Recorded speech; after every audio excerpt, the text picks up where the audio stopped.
Assalamualaikum warahmatullahi wabarakatuh. Hai anak-anak semuanya, selamat datang dalam pembelajaran kali ini. Semoga perlindungan dan kesehatan selalu menyertai kita ya di tengah situasi pandemi yang meresahkan seperti ini. Sebelumnya saya ucapkan selamat dulu untuk anak-anak semua yang sekarang sudah duduk di bangku kelas 9. Semoga semakin sukses ya di tingkat yang lebih tinggi ini. Baik, jadi anak-anak, materi kita di kelas 9 bab pertama ini yaitu dinamika perwujudan Pancasila sebagai dasar negara dan pandangan hidup bangsa, di mana dalam bab ini ada beberapa subbab. Di antaranya, yang nomor 1, penerapan Pancasila dari masa ke masa. Yang kedua, nilai Pancasila sesuai dengan perkembangan zaman. Yang ketiga, perwujudan nilai Pancasila dalam kehidupan. Sebelum kita mulai, persiapkan alat tulis terlebih dahulu ya, dan tidak lupa untuk berdoa. Baik, langsung saja ke pokok bahasan yang pertama, yaitu penerapan Pancasila dari masa ke masa. Seperti yang kita ketahui, bahwa Pancasila telah disepakati bersama oleh segenap bangsa Indonesia untuk menjadi dasar negara pada saat ditetapkan oleh PPKI pada 18 Agustus 1945. Sebelumnya, anak-anak masih ingat gak tentang makna Pancasila yang telah kita pelajari di kelas 8? Ya, masih ingat ya. Yang pertama, Pancasila sebagai dasar negara berarti Pancasila dijadikan dasar dalam penyelenggaraan negara. Sedangkan Pancasila sebagai pandangan hidup berarti Pancasila dijadikan pedoman bertingkah laku dalam kehidupan bermasyarakat, berbangsa, dan bernegara. Namun, dalam perjalanannya, penerapan Pancasila beberapa kali mengalami pasang surut. Ibarat manusia ini, kadang ia diterpa masalah, kadang terserang penyakit, kadang ada pihak yang tidak senang, yang mencoba melemahkan ketahanan diri seseorang tersebut, atau dalam hal ini Pancasila itu sendiri. Di sini ada 4 masa penerapan Pancasila sebagai dasar negara. Yang pertama, masa awal kemerdekaan tahun 1945 sampai 1959.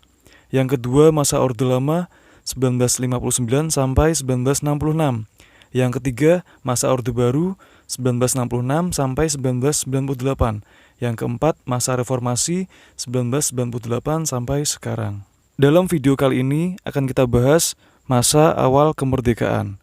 Pada masa awal kemerdekaan ini banyak sekali konflik, pemberontakan yang mencoba mengganti Pancasila dengan ideologi lain.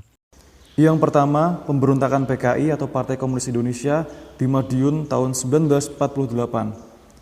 Pemberontakan ini dilakukan oleh PKI di bawah pimpinan Musso pada 18 September 1948. Tujuan pemberontakan ini untuk mendirikan negara Soviet Indonesia alias negara yang berideologikan komunis yang terpisah dari negara Indonesia. Pemberontakan ini dapat digagalkan, namun hal tersebut menumbuhkan dendam yang mendalam dalam hati kaum komunis yang kemudian mereka lampiaskan di tahun 1965. Yang kedua, ada pemberontakan Darul Islam atau Tentara Islam Indonesia, disingkat DITII. Pemberontakan DITII ini terjadi di bawah pimpinan Kartosuwiryo, di mana ditandai dengan diproklamasikannya Negara Islam Indonesia pada 7 Agustus 1949. Mereka menjadikan Al-Quran dan Hadis sebagai dasar negara dan tidak menggunakan Pancasila. Namun sesungguhnya ini gerakan mereka sangat bertentangan dengan syariat-syariat Islam itu sendiri. Upaya penumpasan pemberontakan DITII memakan waktu yang cukup lama. Pemberontakan DITII berakhir dengan ditangkapnya Kartosuwiryo dan pengikutnya pada 4 Juni 1962. Yang ketiga, pemberontakan Republik Maluku Selatan atau RMS.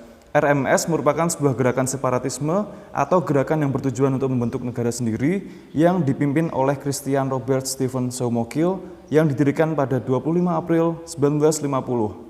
Pulau-pulau terbesar RMS adalah Pulau Seram, Ambon, dan Buru.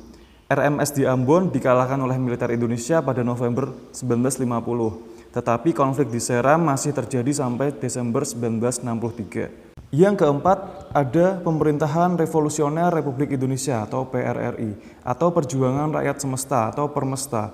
Gerakan ini dipimpin oleh Syarifuddin Prawiranegara dan VNC Sumual tahun 1957 sampai 1958 di Sumatera dan Sulawesi. Gerakan ini merupakan bentuk koreksi untuk pemerintah pusat yang waktu itu dipimpin oleh Presiden Soekarno.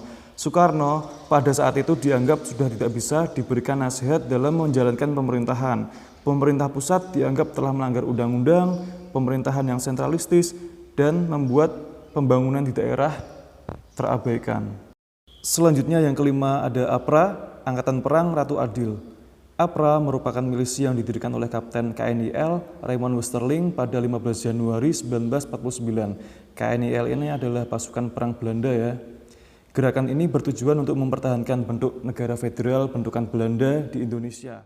Pada 23 Januari 1950, APRA melakukan pemberontakan dan menduduki kota Bandung, serta menewaskan beberapa tokoh bangsa seperti Sultan Hamengkubuwono ke-9 dan Ali Budiarjo. Upaya kudeta APRA berhasil digagalkan sehingga mempercepat pembubaran Republik Indonesia Serikat atau RIS dan kembali ke bentuk Negara Kesatuan Republik Indonesia pada 17 Agustus 1950. Selain ancaman-ancaman tersebut, juga ada ancaman dari Belanda sendiri yang masih ingin menjajah Indonesia. Mereka melancarkan 2 agresi militer ke Indonesia untuk memulihkan kekuasaan mereka di Indonesia. Belanda membentuk Republik Indonesia Serikat atau RIS pada 27 Desember 1949. Pembentukan RIS ini membuat Indonesia hanya memiliki wilayah kecil di Jawa Tengah dan Jawa Timur dengan pusat pemerintahannya di Yogyakarta. Pada saat itu, Pancasila seolah-olah tidak berlaku ini. Ideologinya tetap Pancasila, tetapi nilai-nilainya lebih diarahkan ke ideologi liberal dengan konstitusi RIS-nya, yang ternyata tidak menjamin stabilitas pemerintahan. Setelahnya, RIS dibubarkan dan kembali ke bentuk NKRI. Konstitusi RIS diubah menjadi Undang-Undang Dasar sementara 1950. Pada masa itu, tepatnya pada tahun 1955, berhasil dilaksanakan pemilu pertama yang dianggap paling demokratis, paling bersih, dan paling jujur dalam sejarah. Pemilu tersebut melahirkan Dewan Konstituante. Kemudian Dewan Konstituante ditugaskan untuk membuat Undang-Undang Dasar yang baru sebagai pengganti Undang-Undang Dasar sementara 1950. Namun pada perjalanannya, Dewan Konstituante ini tidak berhasil menyusun Undang-Undang Dasar yang baru tersebut. Kondisi ini membuat Insinyur Soekarno sebagai presiden pada saat itu terpaksa mengeluarkan Dekret Presiden 5 Juli 1959 untuk penyelamatan negara, yang mana salah satu isi dari Dekret Presiden tersebut adalah diberlakukannya kembali Undang-Undang Dasar 1945. Baik anak-anak, demikianlah pemaparan tentang penerapan Pancasila pada masa awal kemerdekaan. Bagaimana kesan kalian setelah mengikuti pembelajaran ini? Pada masa awal kemerdekaan ini, ternyata banyak sekali ya gejolak-gejolak, tantangan-tantangan yang dihadapi oleh bangsa Indonesia. Namun apa? Apakah Pancasila kita berhasil dikalahkan? Apakah Pancasila kita berhasil diganti oleh ideologi yang lain? Ya, tidak kan? Ini membuktikan bahwa Pancasila merupakan ideologi yang kuat, mampu menghadapi berbagai masalah, dan ideologi yang paling sesuai untuk bangsa Indonesia. Di video selanjutnya, kita akan bahas penerapan Pancasila di masa Orde Lama, Orde Baru, dan Reformasi ya.